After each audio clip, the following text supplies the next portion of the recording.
I bring the good news. Good evening. I bring the good news. First thing we're going to do is a little participatory moment. When I say, give me a what now, you give me a what now. Has everybody got that? Can I get a what now? What now? Healing. Can I get a what now? What now? Hope. Can I get a what now? What now? Humanity. Here we go. Great evening. Got to do some housekeeping. Always got to do some housekeeping. First and foremost, my name is Kevin Carroll. I'm your MC, the host with the most. This evening here to be the instigator of inspiration, the author, the speaker, a little bit of communicator. But I'm going to turn it over to some voices that are going to raise this place to empower, to inspire, and embolden you to action. Does everyone understand that? See, my grandfather would put it this beautiful way: don't talk about it, be about it. Lots of talkers and very few doers. Which one are you? See, that's all we need are doers. Housekeeping, housekeeping, housekeeping, because I'm in charge of the house this evening. You are not allowed to be over there. But you can be over there. If you would move, because that is an exit, we got to keep that clear. So you three folks right over here, to my right, you need to slide over to this side. You cannot block that exit. It's all good, but you can stand in the back there. You can stand in the back walls over there. You guys are all good. So if you guys would just simply slide over there, you can have that railing to this side. No problem at all, but we got to keep that exit clear. Is that fair? Thank you very much. There's seating down here. There's seating up there. But we got to make sure that we keep it safe, right? It's all about being safe up in here. Can I get a what now? What now? All right, just checking to make sure you with me now. So, we got plans, we got excitement, we got opportunities. I thought I'd start off with a simple little civic engagement truth. When ordinary people get engaged, pay attention, learn about the forces that affect their lives, and are able to join up with others, good stuff happens. President Barack Obama. Now, I thought it would be good to kind of level set the room, so I want everybody to kind of get their ohm on a little bit right now. Okay, that's good, I like that. Take a second and breathe. Feel what's inside. Identify it. If it's fear, exhale that. If it's pride, exhale that. When you discern courage, love, and faith, inhale that. This is the stuff the great are made of. Courage, love, and faith. That's what we want to be breathing in this evening amongst this group from the speakers. That's what this is about. That's what the great stuff is made of, and that's what the great are made of. This is Touré Roberts who shared that quote. Now, as we start to think about this evening and what we want to accomplish, little housekeeping. Drink now. Libations? Yes. Beverages? Yes. You probably found that place already. Right now, W-R-I-T-E, post-it moment, your commitments. That's over on the wall over on this side to my left. Speak now, an opportunity to do a testimonial, a shout out, your commitment. That's in the back corner over here along the hallway, just down from right now. Does everybody understand that? You have opportunities to do that once we are finished with the program inside here. Drink now, you already know that. Right now, post-it opportunity. Speak now, testimonial.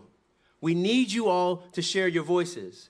We hope you are inspired by the voices that we'll be sharing up here on stage. I think I got it. Oh, the live stream. What Now event on Facebook has the link to the live stream. So if there's some friends who couldn't make it, you want to let them know, you can hit them up real quick, let them know what's going on. But I need you to be present in this room. Does everybody understand that?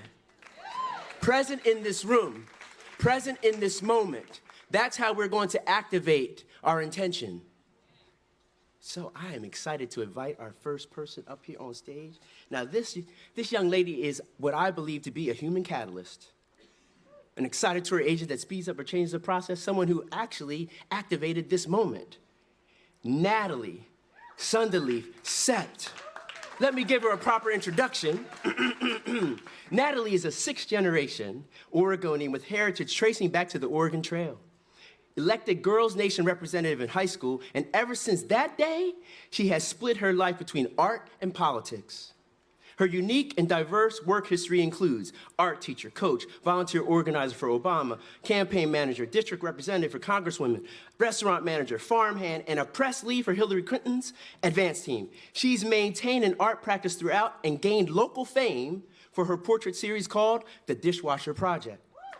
Now, one thing I know to be true is she's about something, because that's how this happened. She was the instigator of this moment. So put your hands properly together for Natalie.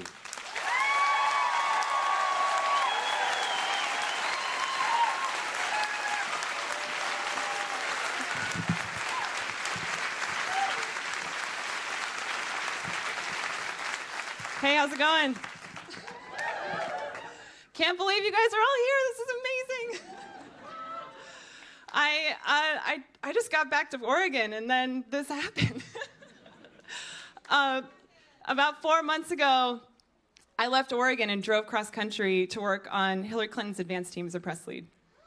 I left everything. I picked up, and as soon as I made that decision, everything kind of fell into place. And I have to say, first off, it is my family and my friends and my community that helped make that happen. So thank you. Thank you so much. It's true, I'm a native Oregonian, and I kind of take that with me everywhere. I've got that progressive pride, being in different states across the country, battleground states, Arizona, Florida, all the states that we saw change on November 8th.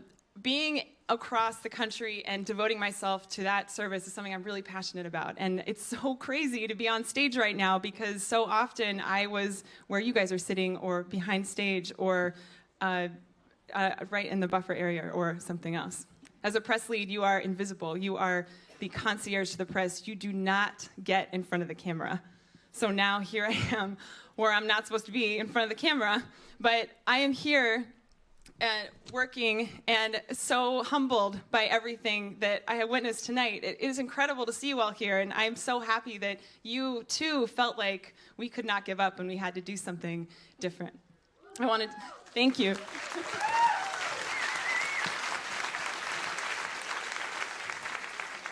This outpouring of support is incredible evidence of that. And before I go on, I just wanted to thank so much Revolution Hall, Jim Broomberg, for having faith in this kernel of an idea. This started about a week ago, and I remember meeting with Ned at Revolution Hall, and I was like, hey, we're gonna do this thing, and it's gonna be like a lot of people, and it's gonna be in a space. And he goes, oh man.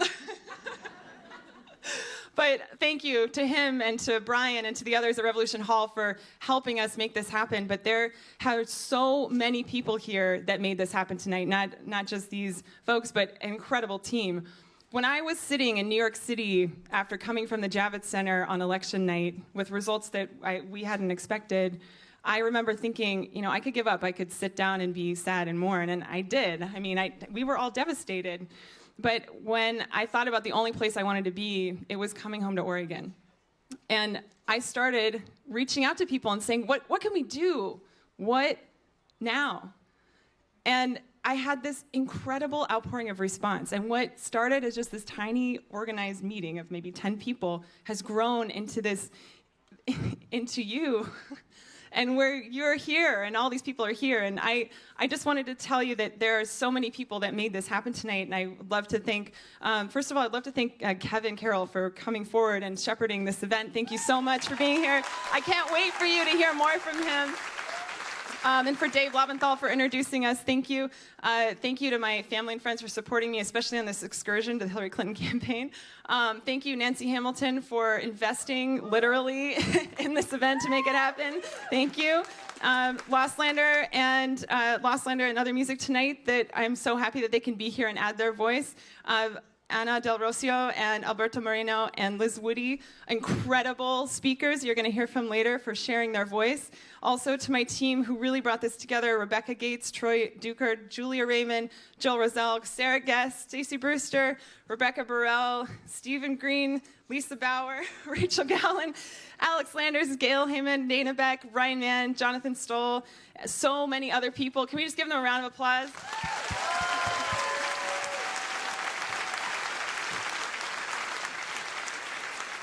Also, a quick shout out to Dan and Samantha who are here with me on the road, who happen to be in Portland and help make this thing happen. Thank you.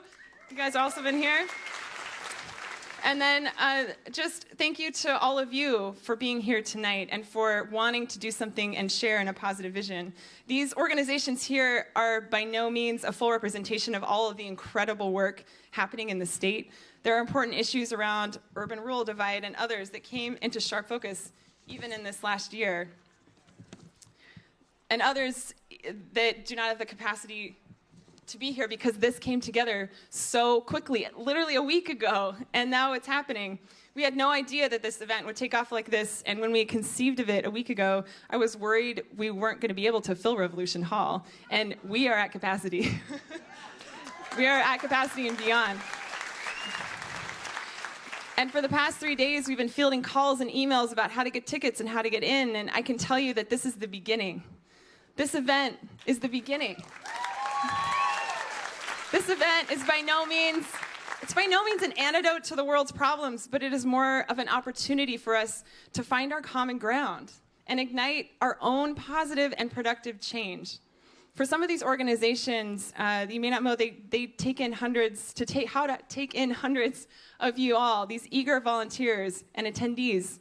So I encourage you to be patient, be collaborative and inquisitive, and also bring some of your own ideas to the table. One of my dear hopes is that by being here and sharing in this space, which is really what I wanted to create, an opportunity to not mourn and grieve, but to move forward, that we can start making some of this change happen by our own ideas and creativity. I hope that in coming here tonight, you are saying and committing to digging in, to not feeling hopeless, and to mandating a decision to make change. We must be our own forces for good. We cannot be daunted. If you look around, you can see that there is so much work to be done. And we may live in a progressive state, a state that consistently turns blue in national elections, but we have real challenges here. If we had more time, I think we would have agonized over every detail about this event. Sorry for some signage that might be confusing or bumping into people because maybe we had too many tables there, but I think if we had waited and didn't have this event now and painstakingly drawn up the list of details and had meetings and summits and involvement, I don't know that we could have had this energy. And I think that you sometimes just have to build it and be imperfect. Like the Leonard Cohen song, Hallelujah, which unfortunately came into sharp focus even now with his passing, there is this kernel of genius in his initial idea. It started out as sort of more like a dirge almost, like kind of slow, but it was in the iteration of all of the artists since that I think gave it its brilliance. So let this be the kernel. Let this be the start, and let you all contribute your brilliance. And please use this space that we have created to start the framework for how we think about ourselves post-election, and commit to the fight and the conversation, and commit to the work. Thank you.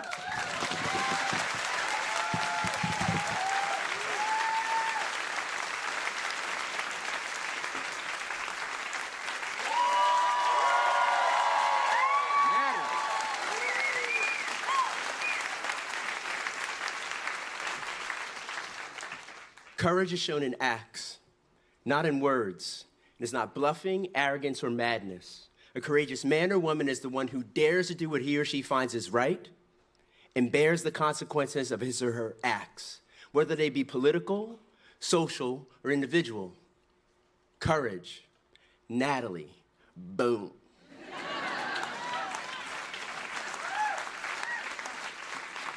Our next speaker, Alberto Moreno. Alberto Moreno was appointed by the governor to the Oregon Commission on Hispanic. Did you already get up? No, I gotta hype you first. He's like, He's like blowing kisses to folks like, I love y'all. Let me do a proper introduction. He's kind of a big deal. Alberto, thank you very much.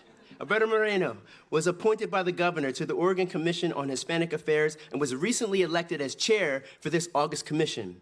He is also the executive director for the Oregon Latino Health Coalition, and a statewide organization whose mission is to eliminate health disparities for Latinos in Oregon. He started his career in public health by working as the migrant health coordinator for the state of Oregon in the Office of Health Systems Planning.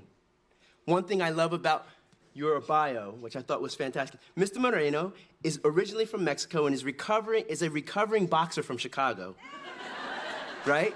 How great is that, right? Who rock climbs and rides motorcycles in his spare time, but not at the same time. He's here to share with you about hope and faith and beautiful, irrational optimism. Please put your hands properly together for Alberto.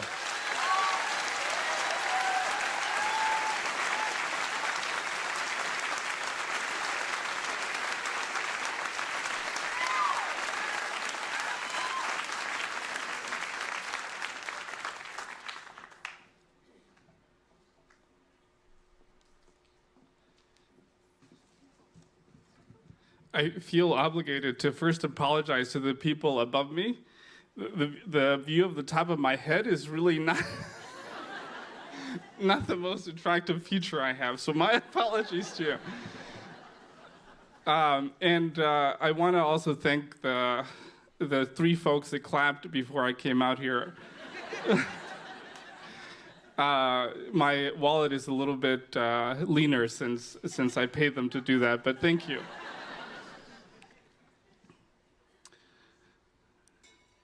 I want to say first that I know that we're suffering, that this is a hard outcome to take, that our hoping selves did not see it, could not conceive of it as probable, much less possible, that loud intolerance would prevail, that hate and fear would be elevated beyond imperfect hope. And yet, here we are, and now we have another choice. We can despair, or we can repair. Don't get me wrong. We can and should grieve. We have a right to be angry, so feel what you must. But when you're done, we will need you, all of you. Your disappointment and your anger both. We will need you to help protect our immigrant children, to protect our mothers not here born, to protect women's rights, to protect our LGBTQ friends, and to protect our disabled brothers and sisters.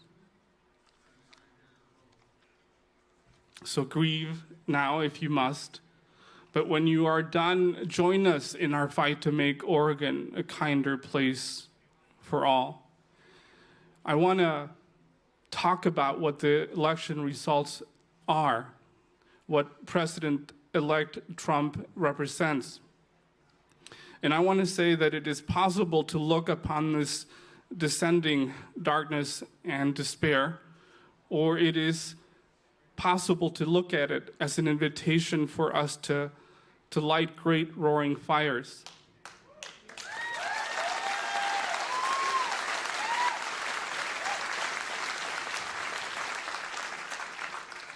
I want to say that it's an invitation where we are being asked to throw down our tender bodies as kindling, where we are the consumed in service to light.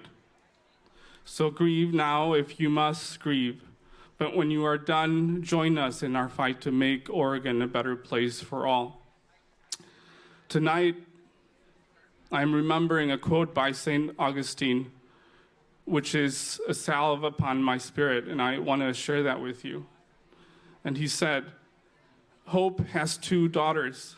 Their names are anger and courage. Anger at the way things are, and courage to see that they do not remain the way they are. We may not be able to change the presidential outcome, but we can work to make Oregon a better place. We can work to make this place more inclusive for all. It is possible. I know because contrary to what we have been told, we are not helpless or powerless. We are instead a people defined by our beautiful, irrational optimism. Our very presence here today is an act of hope and faith. I want to say that you portage within the sacred helix of your very DNA, resilience and resistance. That it is this propensity for resistance, for justice, for hope, which is our greatest strength. We must rage. We must rage against the lie that tells you that you are small, or a sin, or illegal.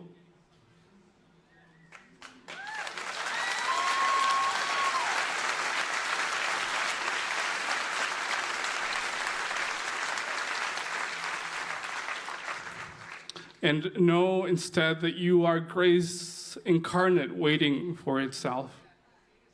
You are a giant waking, rising, a giant unsteady for sure, but learning to speak the vernacular of choice, saying no más, basta, enough is enough. Giant us has been roused from our slumber. We have been groped enough by hate. Ignorance has had its say.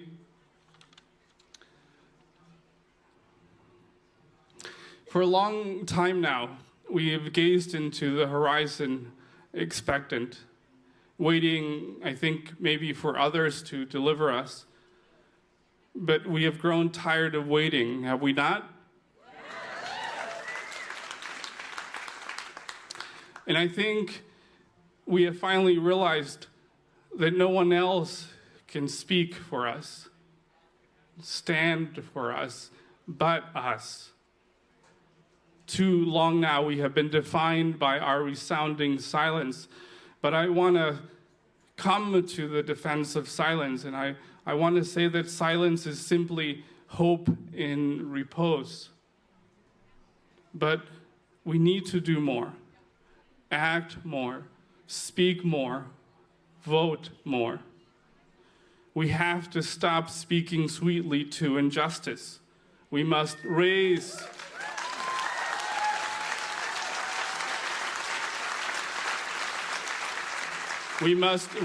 our voices, speak truth to power, and end our narrative of silence. But finally, I came to say this to you.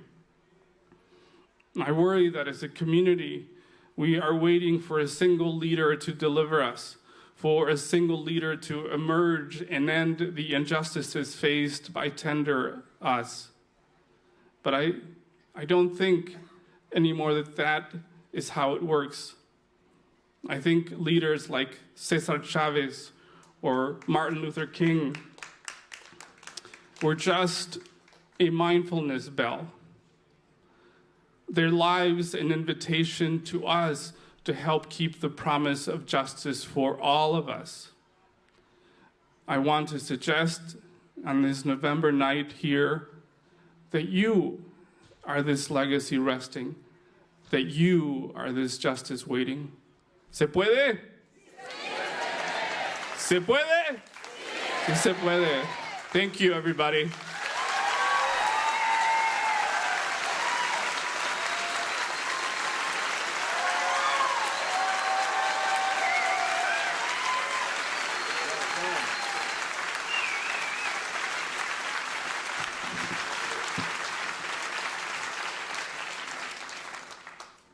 That was a mic drop.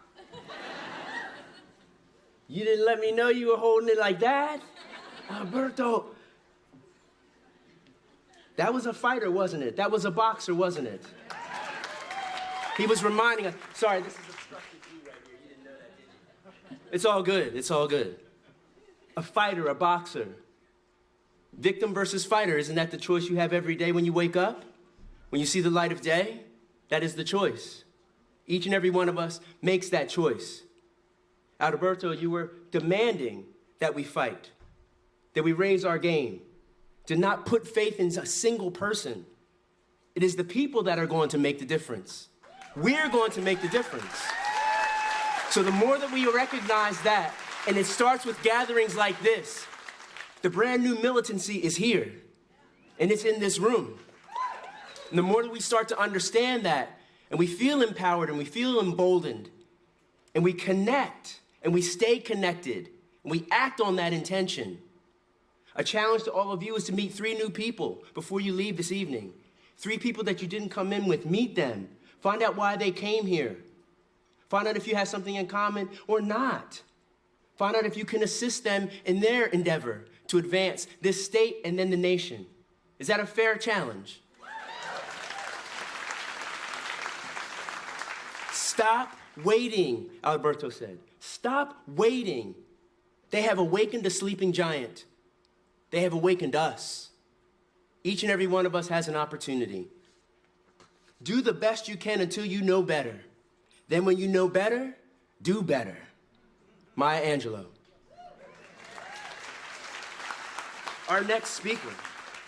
I'm having some fun up here. Now, this speaker's title has gravitas. This speaker's title is amazing. How many people get laureate at the end of their name, right? At the title, right? Isn't that amazing? We have the Oregon Poet Laureate here. I must make a proper introduction. Elizabeth Woody. Elizabeth A. Woody, Poet Laureate of Oregon, is an enrolled member of the Confederate Tribes of Warm Springs, Oregon. She leads writing workshops, lectures, and has served on multidisciplinary art fellowship jury panels for several foundations and arts organizations nationally. She received the American Book Award in 1990, the William Stafford Memorial Award for Poetry, and was a finalist for the Oregon Book Awards in 1995. Elizabeth has published 3 books of poetry. She also writes short fiction, essays, and is a visual artist. But one of the things that I love about her is that she talks about inspiration plus empowering the next generation. She's an influencer. Please put your hands together properly for Elizabeth.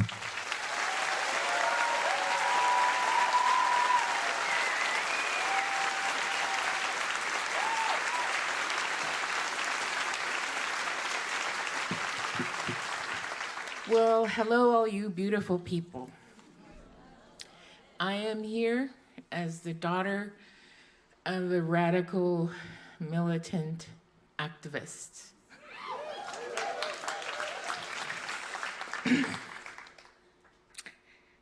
And the granddaughter of holy people.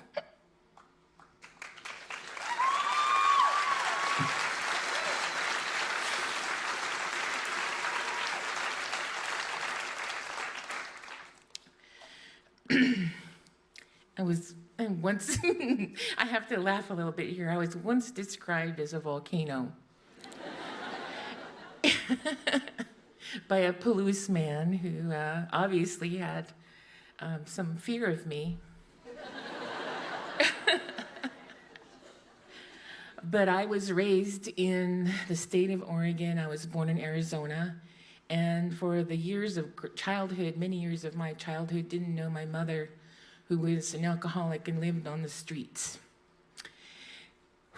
When she came to consciousness, she became the person that I described as a radical militant activist, who my grandfather's brother asked one time, "Are you finished saving the world yet?" And it was her courage that I think was most important to me. And I think I am reminded that it took 7 Portland police officers to haul her off in chains and leg irons. So she was a very tough lady. And I have had a soft life by comparison.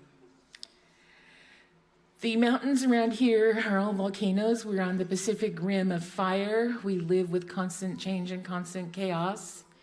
And this first piece is from Recognition of the Maker, and it talks about Coyote, who is a trickster and changer, talks about these volcanoes. The volcanoes in our stories moved and lived before our human presence. They made way for the contour of skyline. The river shifted this way, left its mark. It made a way for us.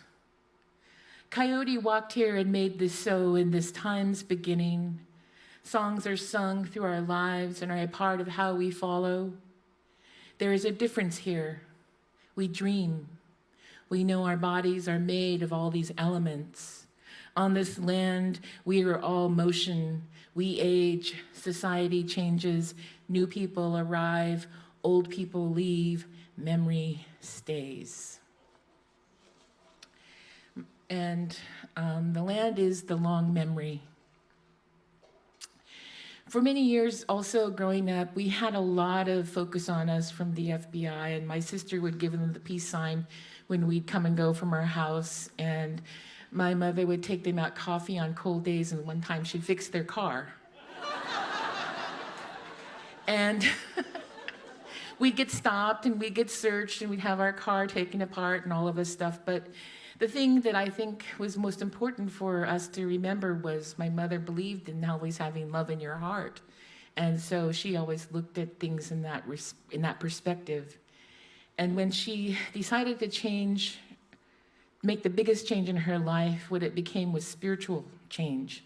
She went and became a person who did medicine dances. And she went from a movement to becoming a spiritualist person and began to work on healing people and becoming a recovery from addiction kind of person. She became an alcohol and drug counselor.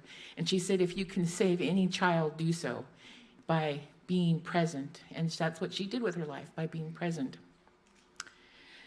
But she also taught me to look at history. And I remember reading books and crying profusely. And she said, please stop reading that book. And I said, well, Mom, I need to know. What happened to these people? I need to know why we had to suffer so much. Why are we here? And she said, because we were here to live. We're here to thrive. That's your mandate. That's your direction. But what do you do when you're being hunted down? What do you do when you're being shot out of your teepees? What do you do when you're being drug out from your sweat lodges and drugged behind cars? What do you do when you're being assaulted by water cannons in North Dakota and freezing weather? You thrive, and you live, and you stand up and you tell that story. And you tell it honestly. This poem is called Twanat, which means to follow, and it talks about Nimipu, which are Nez Perce people. They were on exodus from Oregon when the U.S. Cavalry was chasing them back in the late 1800s. They were majority non-combatants, and yet they study their tactical genius in West Point. And it was the women's combination of the women's caches of food, knowledge of the land, the tactical geniuses of the warriors, and the really resilience of the people that could get away and still live despite great heartache. So Twanat means to follow. Snusuch means salmon, which return from wandering and are said to be extinct, but come back into Blue Lake and burn red as sockeye. So remember, that's the power of that long memory. Blue moonlight and swooped clouds, thin to dark eagles mating in crosses of elliptical loops. Beating pulses synchronize heartbeats among the Tule Reed longhouses. An old wound in the land healed over years of corruption and charging horse soldiers. The children ran over the embankment. Alarms were frantic, pounding of hooves and rifles. In the spirit's silent rising and cracking bones, the valley courses with Nimipu souls.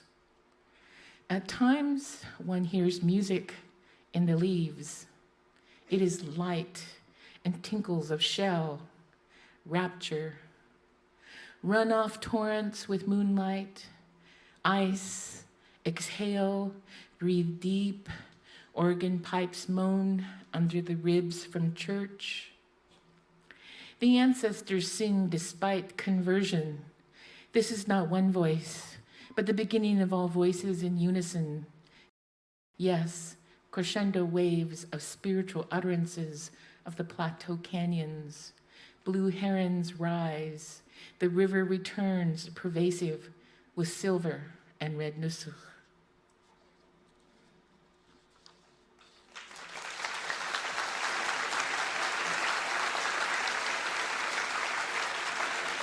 I'll conclude with this prose piece. It's called Solilo, which is down in the river. Wayam means the echo of water upon rocks. Loss of Wayam caused pervasive sadness, even in celebratory events. The old longhouse is gone. The Wayam or Solilo Falls are gone. Still, courage, wisdom, strength, and belief bring us together each season to speak to all the directions, the ancient words. There is no physical Solilo, but we have our mothers, fathers, sisters, brothers, and our children bound together for all possible life in the future. We are salmon, Waikanish. We are deer, Winat. We are roots, Knit. We are berries, Tmanit. We are water, Chush. We are the animation of the Creator's wisdom in worship song, Washat Walptaikash. The spirit of the place of echoing water upon rocks is not silent. We care for the river and the life of traditional unity, the humble dignity and purity in intention, wholeness. Ultimately, we restore life with our attention and devotion. Each hears the echoing water within. The leader speaks in the ancient languages manner. He speaks to all in Ichishkin. He says, we are following our ancestors. We respect the same creator and the same religion, each in turn of our generation, and conduct the same service and dance to honor our relatives, the roots and the salmon. The creator at the beginning of time gave us instruction and wisdom to live the best life. The Creator made man and woman with independent minds. We must choose to live by the law as all the others, salmon, trees, water, air, all live by it. We must all use the power of our minds and hearts to bring the salmon back. Our earth needs our commitment. That is our teachings. We are each powerful and necessary.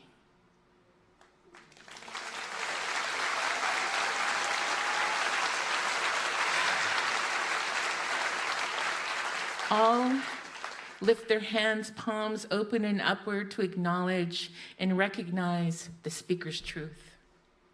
The presence of the Creator's strength is among us and inside us.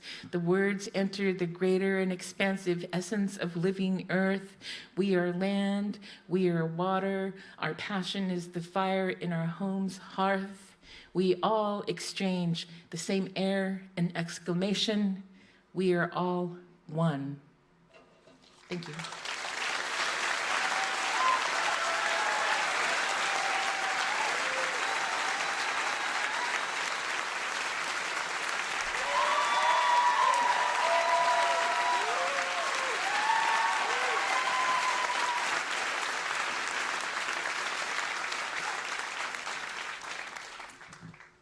You are a volcano.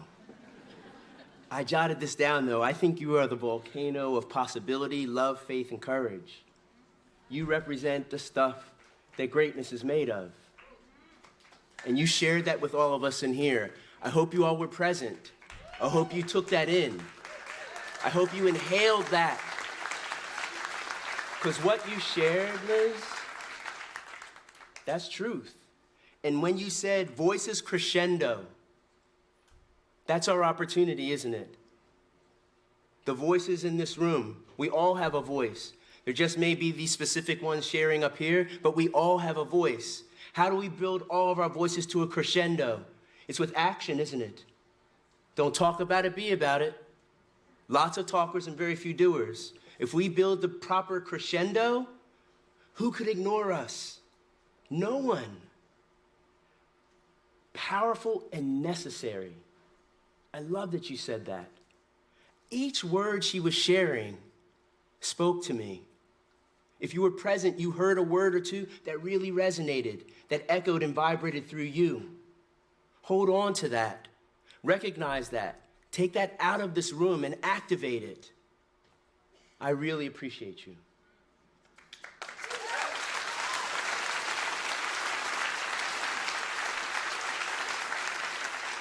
Plus, like I said, I love that title, Poet Laureate of Oregon. Come on now. We have another speaker. Are you all with me still? Are we still here? There's a great Shakespearean, Are We All Met? Is anybody, any Shakespeare fans out there, you know what I just said. I just dropped that, right? Midsummer Night's Dream, just in case you were wondering. A few people brought some children here, correct? I have a few gifts for the children. So if you do meet me after this, I will bestow upon you something that I think is very necessary for this gathering. There should be some fun present. There should be some play. I brought a little bit of play for some of the children to take away from here. So if you brought a child, maybe you're a child at heart, come see me afterwards, okay? Is that fair?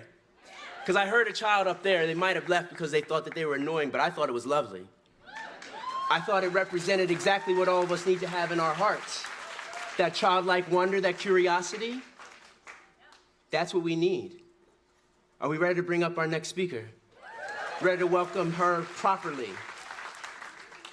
Ana de Rocio Valderrama. I rolled that run, right? Y'all like that, right? As the daughter of working-class immigrants and a mother of 2 children, Ana has been inspired to promote social, environmental, and racial justice at the policy level. Ana is committed to public service that is evidence-based and community-led. At the state level, Ana was instrumental to the success of the 2015 Women and Working Families Economic Success Agenda, addressing the persistent barriers that women, and particularly women of color, face in achieving long-term economic security and success. Recently, Ana was just named to join the Multnomah County Commissioner Jessica Vega Pedersen's staff in 2017 as the policy director. Ana brings to Multnomah County a wealth of multi-sector experience in education, community organizing, advocacy, and economic development. One thing I know about her is she's all about family and advancing family. We're family in this room. Please welcome her properly, Ana.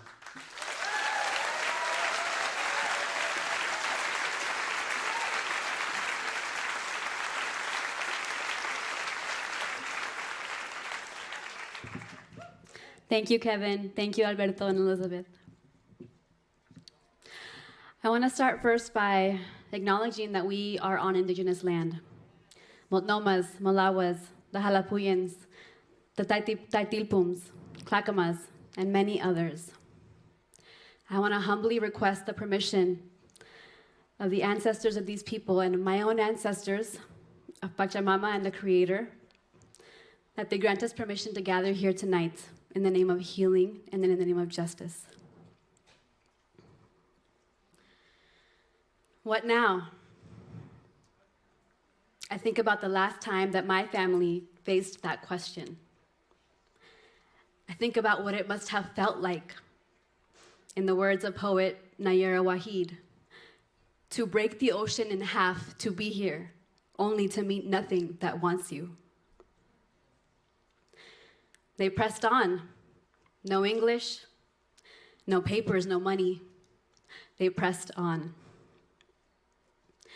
Being raised by a family of immigrants set the foundation for my understanding of what you do when everything you know and love is lost. On November 8th, I lost the last ember of faith that I had in the people of this country. I lost my sense of safety. Most importantly, I lost the ability to look my son in his eyes and tell him unequivocally that I would always keep him safe. What do we tell our children? It's a question that has come up often over the past 2 weeks, and indeed during the whole of the election. What I would like for you to understand is that when your 4-year-old child clings to your legs and begs you not to get on that plane because Donald Trump will get you, mommy, and then who will take care of me? There is nothing that you can tell them anymore that they don't already know, that they don't already feel in deep sighs and hushed conversation.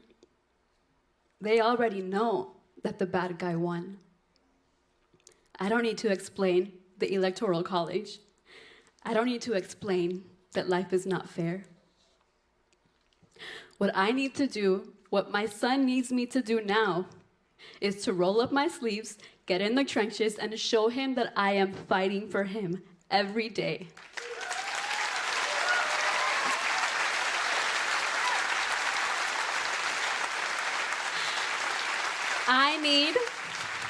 I need for my family's journey across hemispheres to not have been in vain. In Oregon, we can cling to the progress that has been made on the local level. I can tell my son that Teresa Alonso Leon, the first Latina immigrant, was elected to the House of Representatives.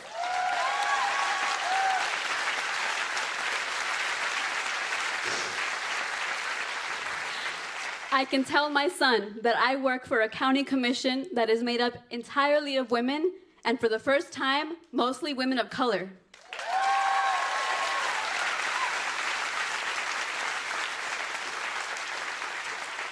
And even though I am more afraid than ever of raising kids of color in a predominantly white environment, what I cling to, and what I hope you cling to, is the knowledge that in Oregon, we lead. Here, the political leadership of women has thrived. Our state has championed policies that are benefiting the day-to-day lives of low-income communities and communities of color. Policies like raising the minimum wage, making childcare affordable, protecting employees and the public health by mandating paid sick time. These values of leading for change, of fighting to protect the most vulnerable among us, refusing to let hate win, these values are so important and are so often ignored in a culture of political apathy. These values require us to dig deep. We must push ourselves in ways we have never pushed ourselves before. We must be courageous enough to apply our skills in new ways, to serve in ways that may push us out of our comfort zones, but meet a fundamental need in our communities. Today, I am digging deep. I'm committing myself to living out these values in practice and not just in theory. For my son's sake, for my community's sake, I'm sharing with you tonight that I intend to run for the David Douglas School Board in 2017.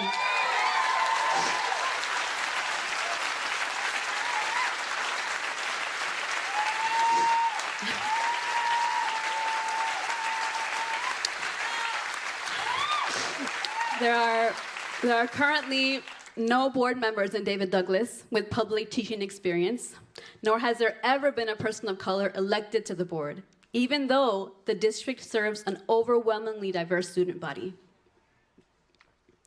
Friends, colleagues, and allies, I'm sharing this decision with you because I want you to dig deep too. I need to be able to look my son in the eyes and believe myself when I promise him a future of freedom and opportunity. I need you to rise up, show up, and lead. Find out who represents you at the school board level, in your cities, counties, and legislative districts. And if you don't like what you see, run. Run for all of the children in our lives who need to know that we love them enough to fight.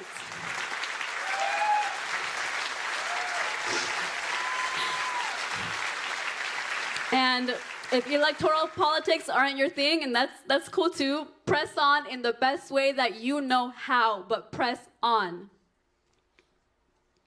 May we be guided by love, by a shared vision of an Oregon that is worthy of the generations to come.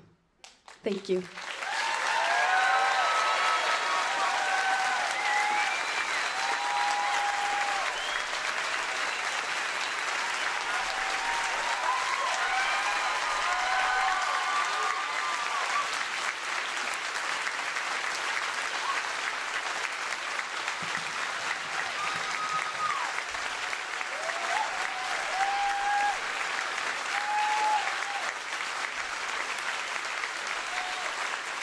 Brava.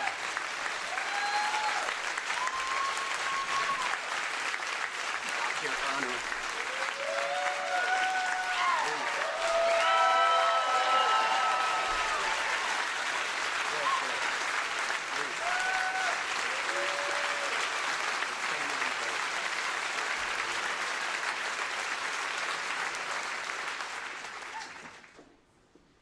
Raise your game.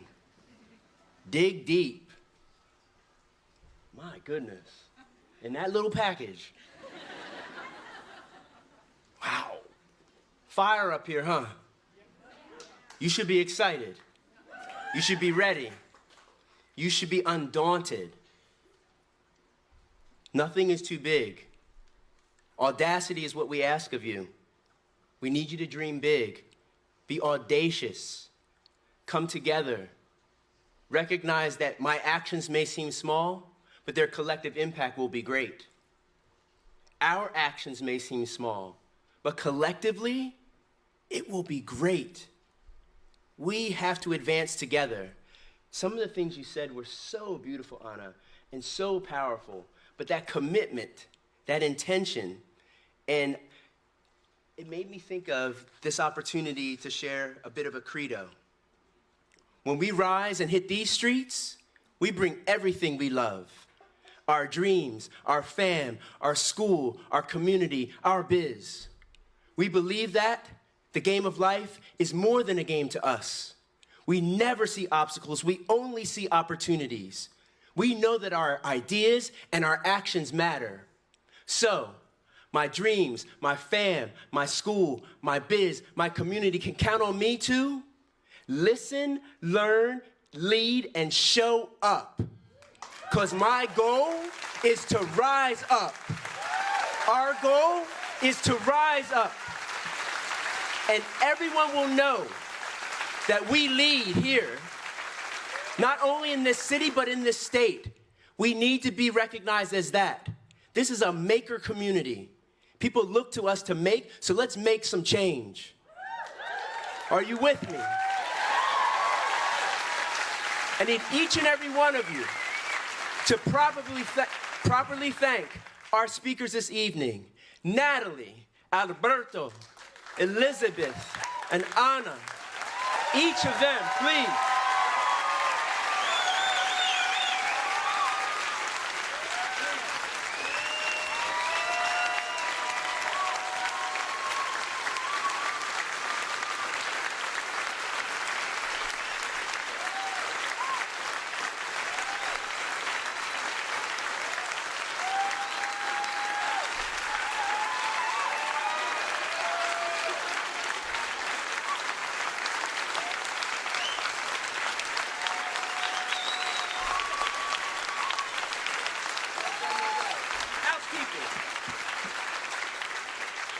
You can stand, don't sit down.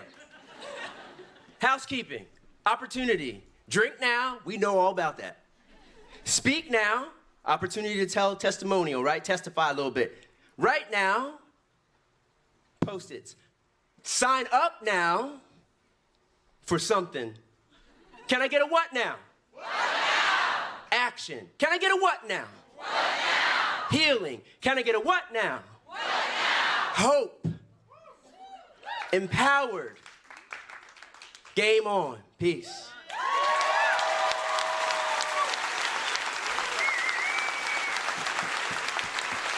One more thing. DJ's gonna spin a little bit. You can stay in here. If you haven't signed up, you need to get out of here and go sign up. And then Lostlander, an amazing band, is gonna kick it up a notch in here for you and then entertain you. But you make sure that you've signed up for something before you enjoy the entertainment. Is that fair? Thank you very much.